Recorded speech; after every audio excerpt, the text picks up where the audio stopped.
But when you look at public transport in this particular country, the strength of the Matatu lobby is a huge, huge problem. And unless you understand the internal dynamics around that sector, cracking it is a problem.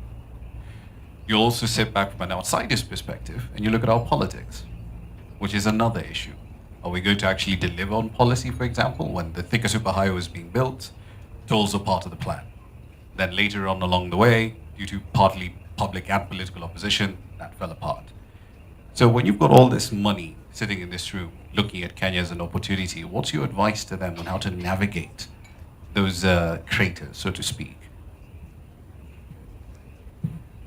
I think on the Matatu lobby, I think one has to figure out a solution on how to make them partners, even as you transition into products like BRT. Remember, they are transport service providers. Maybe the model of vehicle they own is not what is suitable for the market today. So when you bring in new buses, why can't they be owned by the Matatu lobby?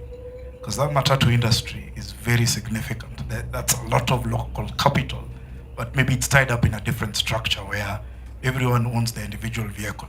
But if you pool the sum total of that money, and already remember the Matatu lobby is now sitting in circles. So every route has a circle there, and you need so many vehicles to be able to have a running circle. Some of them have 150, 200 vehicles. So it's just a question of how do we change the ownership?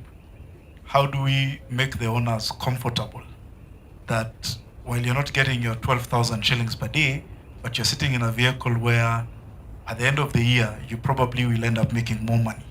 So there's that sort of public education that has to happen.